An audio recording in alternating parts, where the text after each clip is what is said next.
So, when it comes to the UK, things are getting pretty strange. Like almost every week that goes by, we're just seeing stuff that we've never seen before. But in order to really appreciate just how strange things are getting, I want to show you some of the worst articles that I've seen recently. Because we started the month off pretty strong, with the TV licence set for another increase. And as you can see on the letter there, for example, that's up to £1,000 fine for not paying their fee. And I'll move on to the next story in a second, but I constantly get comments from Americans and Canadians as well as Australians, and they haven't heard of the TV licence before. Obviously you're British, but can you imagine hearing about the concept of a TV licence for the first time ever? I think I'd probably melt. In fact, it's almost as weird as the article that we saw the very next day, because this was from Cotswold District Council, and they've been sending their recycling to Malaysia.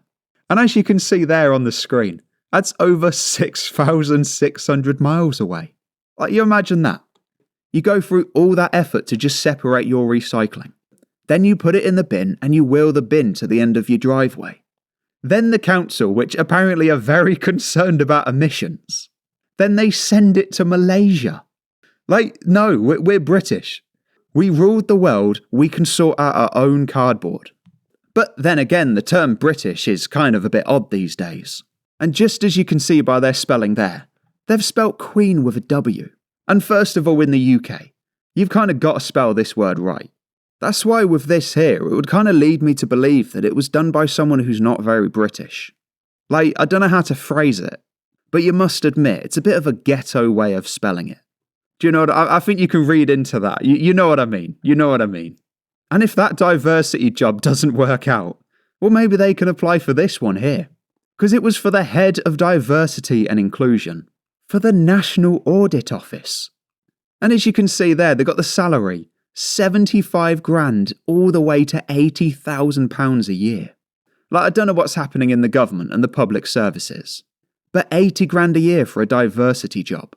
It really is crazy. And the thing with the National Audit Office as well, you won't believe this, but it's their job to look after government spending. In fact, I'll put it on the screen now. They specifically say that they're the spending watchdog. But here they are, just giving £80,000 to people who can't even spell Queen. That really is mad. And it doesn't just stop there either. Because the very next day, we saw £250,000 being given to restaurants, but only if they're black owned. And you must admit, at some point in time, I think even the people that are into this, I think they can start to agree that it might be a bit too much. Honestly. If anyone's keeping track, I know these people want money, but if no one's tracking it, then how do we know when they're going to be even?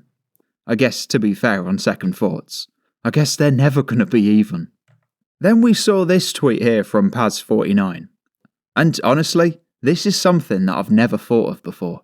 Because you've got shops just up and down the UK trying to reduce the amount of plastic that they use. You got shops charging you, 15, 20p for a plastic bag these days? And you've got items just in weird cardboard packaging. But when it comes to security tags, it's some of the thickest plastic that you can find in a shop these days. Honestly, if you walk up and down the aisles of most shops these days, some of the biggest plastic items that you can find, they're on the security tags.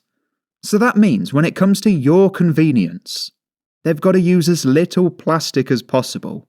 But when it comes to their convenience, and you can see where I'm going with this one, when it comes to the convenience of the shops, well, apparently they're allowed to use all the plastic that they want.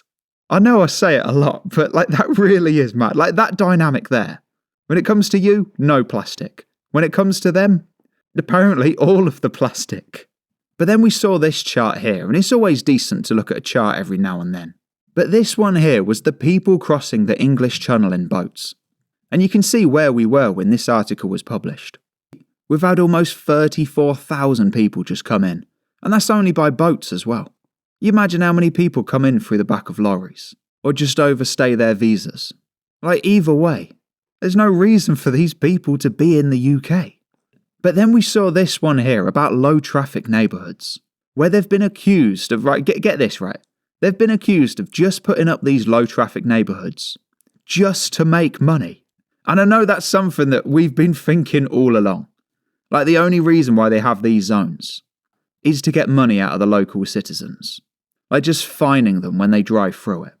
But now they're being accused, and I guess some would say rightly so, myself included.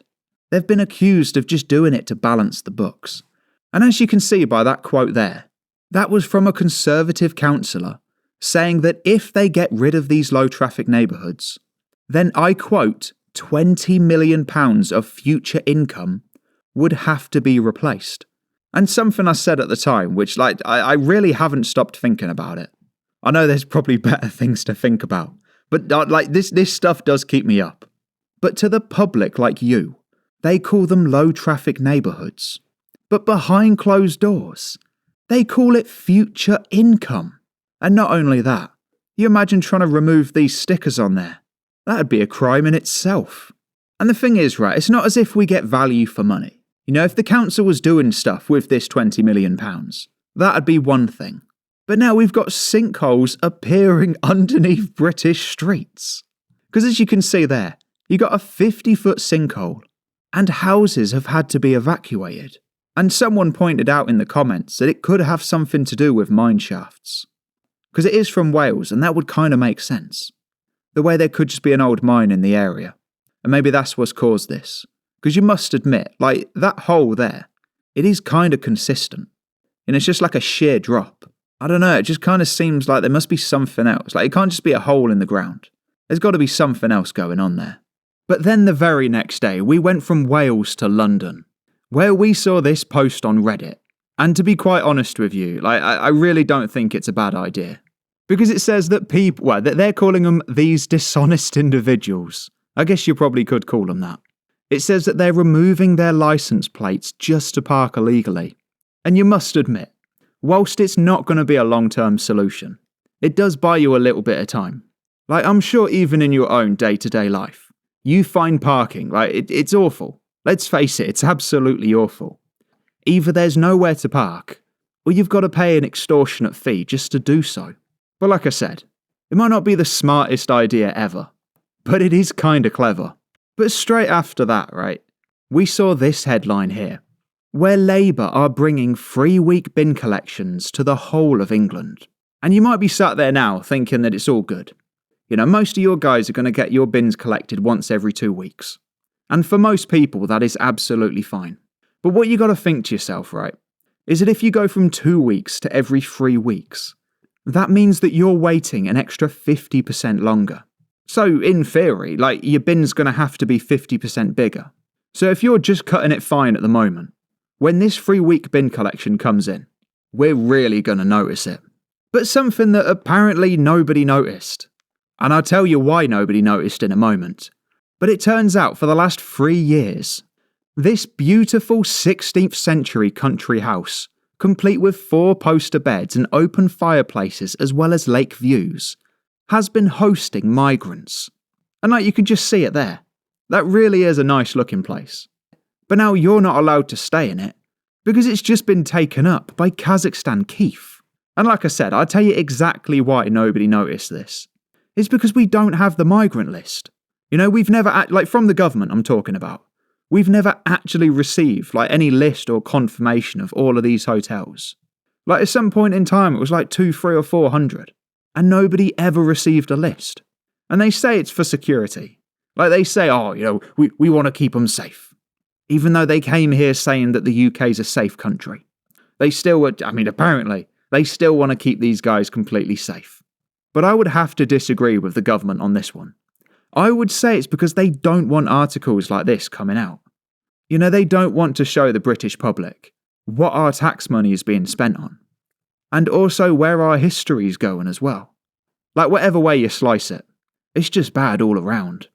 And whilst some migrants do get the 5-star treatment, it seems like the government's just run out of places to put them.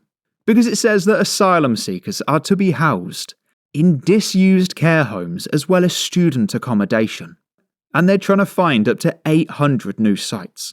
Like, that really is crazy. So not only have they taken all of the posh stuff, They're now going for the 4 stars and eventually the 3 stars as well. It really is mad. The way they said they were going to sort out the hotel situation. But now we're going to have more sites than ever before. And also, just on a side note, much like yourself, I really don't think they're going to be able to get this number down. This £5.5 million a day. 800 new sites. I really don't think they're going to be able to do it. But something that the government can do is put security spikes on speed cameras. And you might be thinking to yourself, like, you live in the UK and you're not allowed to carry any form of self-defense. But make no mistake, obviously when it comes to speed cameras, I guess the government and the council think that they're more important than me and you. Because like you can see on screen there, if it makes money for the council, they're more than happy to defend it. Same with this one here as well, because it says that Rachel Reeves's inheritance tax raid is going to cost more than it makes. And you must admit, as headlines go, that really is one of the worst. Because not only are they going to take the money that you've earned, they're also going to charge you for doing it as well. Like, it's just a joke, isn't it? You have to pay the bill for them to come and take your money. And they reckon that the overall loss of this scheme was about £1 billion. Which to me and you, it sounds like a lot of money. But when it comes to, like you can see on screen there, Rachel Reeves and Angela Rayner, when it comes to those two, well, it's just a stroke of the pen. Because if we move on to the next story, we can really see the state of the UK. Because it says that the police are seeking a man after £2,000 worth of batteries have been taken from B&Q. And you must admit, as thefts go, that's a pretty weird one at that. Like just £2,000 worth of batteries. It doesn't, unfortunately, it doesn't actually say what type of batteries they were taking. But I'm guessing they're not AA's or AAA's. Like you quite literally you'd be there all day. So I'm guessing it was to do with a drill or a lawnmower or something like that.